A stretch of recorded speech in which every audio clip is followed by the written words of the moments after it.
Hey everyone, this is Walter, and we're back here once again to talk about the nice guys with some posts I got from Reddit.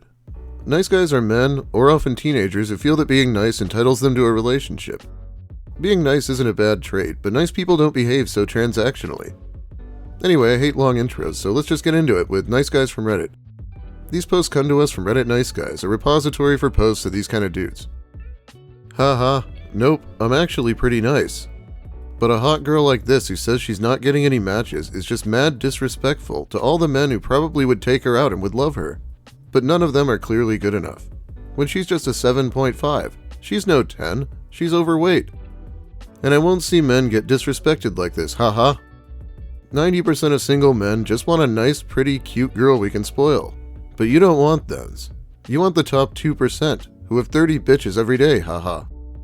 That's your problems. It's okay. Y'all get to 30 and change your mind. Yeah, in what world is a 7.5 out of 10 not attractive? This person's worldview is so warped that they think only 2% of men are desirable. I think we'd have problems as a species if that was true. And women lose their attractiveness at 30. Preposterous. I'm 35, people usually seem to think I am, and women get to wear makeup. All men want is a pretty cute girl, certainly not anyone overweight, or over 30. But all the pretty cute girls want good-looking men. They're so disrespectful. Hope you find a mean fucking piece of shit that makes you feel good about yourself. Bet he won't ever jokingly lie about being a shell hunter.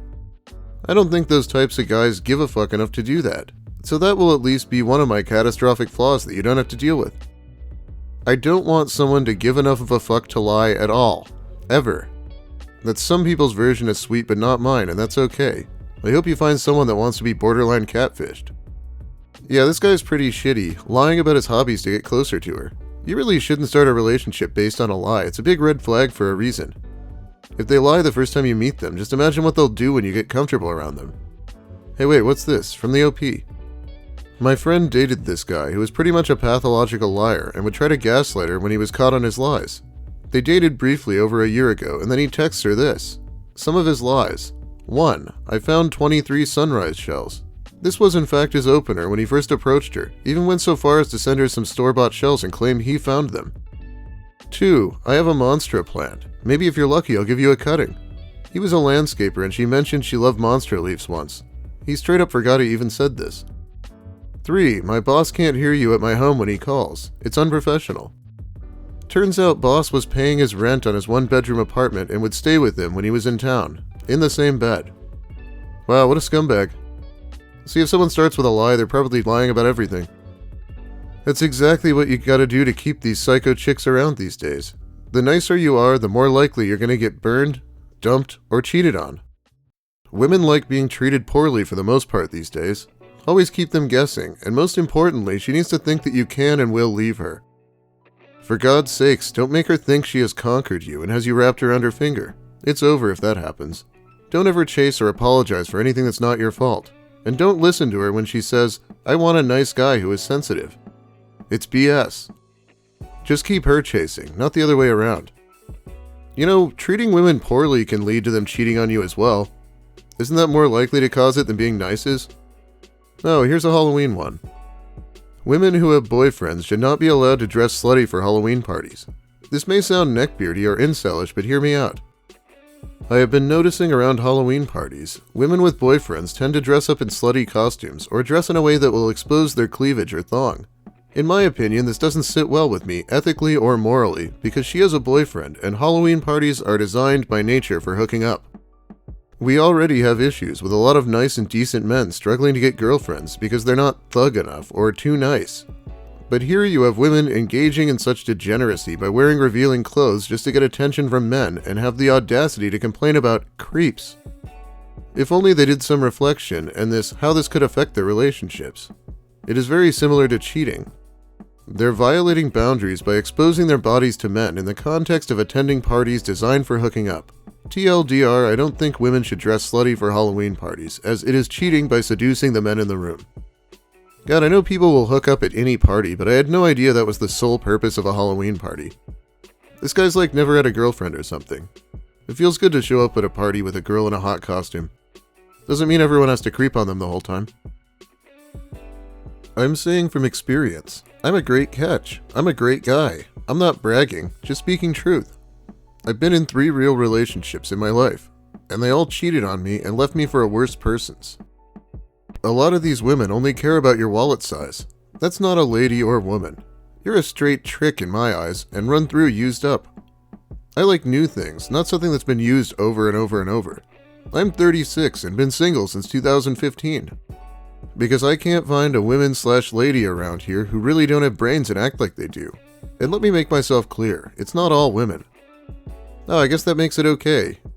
It's like being in the army and saying, with all due respect, sir, fuck you. How is this guy 36 and expecting to date women with no sexual history? Is that really realistic?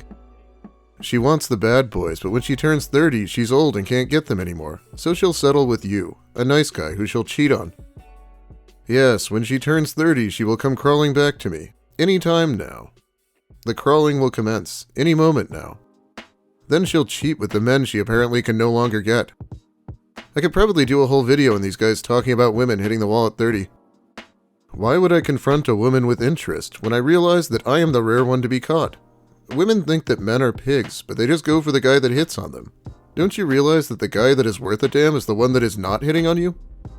Because he doesn't want to be grouped in with the rest of the guys that only care about how hot you are and how to get in bed with you. Girls need to realize that if you want a gentleman that really cares about you, you will have to approach the guy that is respecting you enough to not harass you, and will leave you alone because he knows that you have had a full day of douchebags doing that all day, and we don't want to be one of those guys. This guy is giving off major Elliot Rodger vibes to me. Society isn't really set up for women to be approaching men all the time. I don't know what to tell these guys. Elliot would get buzzed and then sit in Starbucks looking disinterested and expecting a woman to approach him. This post is from the same guy. When it comes down to it, we all want love, but women have the upper hand. Us men basically have to just wait to be chosen by the women. We just have to wait until an acceptable woman invites us into their lives.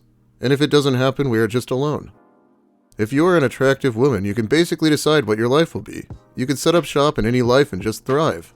This is not how it used to be in history, but it is how it is now. Sad but true, it's a financial transaction. What the hell? He says he just has to wait to be chosen. No, you don't. That's your own poor decision. Anything that gets you compared to St. Eliot can't be the greatest. Women need to approach me because displaying any interest without being a sex-obsessed creep is just literally impossible. But only acceptable ones. Sigh. It was so much easier when they were just property. I'm sure her dad would have picked me for more than just my material wealth. This is not how it used to be in history. A true gem of a guy pining for simpler time when women didn't have rights. Q starts here, ladies. This next one might not be real. It is a lot to swallow. A few months ago, I, 15 male, had a giant crush on my classmate, 15 female. I asked her out. She rejected me. But I did not respect that. I asked her again, then again and again. Then I got a little mad and said that I am the best guy in her life and that she is making a big mistake. Like a typical incel. My entire class started to hate me. I was staring at her for 2/3 of every lesson we had together. One day I sneaked up to her bag and took her hairbrush. I took a hair from the hairbrush, and I got caught. Yep, at this time everyone thought I was a creep. But I was just a guy who loved the wrong girl. I kept the hair and licked it every now and then. But the girl really chose the wrong guy. I am so much better, smarter, nicer, etc. This is a conclusion based on facts, and not on my ego. I am just not as pretty as him. But I am better. I could have made her a better person. She is 15 and smokes, vapes, and drinks. She needs to be fixed. I could have fixed her. But I am a nice guy. At the end of the day, I just wanted to help her get away from the idiots who made her a bad person. I am the hero who was misunderstood. You would hope they'd separate these people to not be in the same classes. What exactly made him a hero, though? Stealing from her or harassing her? I'm going to read some comments with similar stories. Unfortunately, I had a friendship with a guy like this in high school. I thought he was a little weird but nice, and he would give me rides to school and we hung out sometimes. Then I got back together with my ex and the script flipped entirely. He would page me constantly, leave me long ranty voicemails that went from "I miss hanging out with you" to "leave your boyfriend, he's a piece of shit who just has a pretty face," to "you're a shallow bitch and I can't believe I ever thought you were better than that." Other friends had to intervene often to keep him away from me, all because I tried to be nice to the class loner. I get why some think this is satire, but I had a guy like this follow me around since the beginning of my sophomore year in high school up until we graduated. Whenever he could, he would position himself to where he could stare at me for long periods of time, waited outside of the bathroom for me, and would even show up at my job, or when I was hanging out with my friends, pretty much anywhere we went. Not one adult intervened for me, and they just brushed it off as a harmless crush. I taught a kid who could be this kid. The staring during class was beyond problematic, and I can't punish a kid for looking at another kid, no matter how long he did it for. I actually moved a bookcase that was on the side wall in the back corner. I moved it away from the wall and squeezed a desk in behind it. I explained that since focusing on class had become a problem, I changed the seating chart to give him blinders. The only person he could stare at was the back of the head of the kid in front of him. It lasted 2 days until he told me I could change it back and he wouldn't stare anymore. Occasionally he would start staring again, but clearing my throat and giving the look worked pretty well. Super creepy kid. Freshmen are weird, but a lot of them grow out of it. I really hope that's the case for this dude. Yeah, a lot of people think this could easily be real and have similar stories. I don't actually mind covering something that might not be real, it just has to be entertaining, and hopefully provoke comments for the almighty algorithm. Okay, one more story for today. This is a throwaway account. I, 21 male, am currently taking Organic Chemistry 1. Needless to say, the class is incredibly tough. Luckily though, I have been studying since day 1, so I am doing alright in the class. I am taking the class with a group of friends, so to help them out I shared the personal notes that I take in class with them via a Google Doc, and I encouraged them to invite anyone they know. Recently, one of my friends invited a friend of theirs, let's call her Jess, 20 female, who I've never really interacted with, but I have a massive crush on. I think she and I would make a great couple, but she's not really into sensitive smart guys, because on her Instagram, I see all her stories show her out with really jock-like men. Our third exam is in a couple of days, and as I was going through the Google Doc, I realized that she was using my doc the most. You can see who looks at or edits the doc on Google Docs, and most of my other friends would pop up sometimes, but I would see her icon pop up a lot. I also know for a fact that she isn't doing well in the class, so I got a really good idea. I would put subtle mistakes in the doc so that she wouldn't do well in the exam, and then I can offer to tutor her. That way I can interact with her and talk to her so that she'll realize that I have a great personality and we can hopefully go out together. I told my friend about this plan and they called me an incel asshole. Personally, I think they're overreacting because Jess isn't going to do well either way, even if I don't put mistakes, so my plan will actually benefit her grades while also allowing me to interact with her and talk to her. I think it's a win-win for everyone, but I was wondering if my friend might have been onto something. So am I the asshole? So is he going to let his friends fail, or is he telling them all about his plan? Either way, it probably won't go great. Why not just ask her if she wants help? The part of the plan with the false information seems completely pointless. And if he can't even talk to her otherwise, how's he going to put the moves on her as a tutor? I don't buy it. Anyway, it's about all the time I have for you today. Thanks for watching, everyone. If you liked the video, make sure to give it a like. If you have something to say, I hope you let me hear it in the comments. There's no way I'll ever say everything that needs to be said about these posts. If you're new here and enjoy the content, consider subscribing for more of the same. Big thanks also to my awesome patrons who support me more directly over on Patreon. I think I'll be streaming soon. There's a lot to talk about right now. I'll also be back to finally talk about the Day of Retribution. It's a little harder to find funny than the rest of Elliot's life overall, so I've been putting it off a bit. But we'll get to it. Thanks again. Have a great day, everyone, and women, look out for that wall when you hit 30.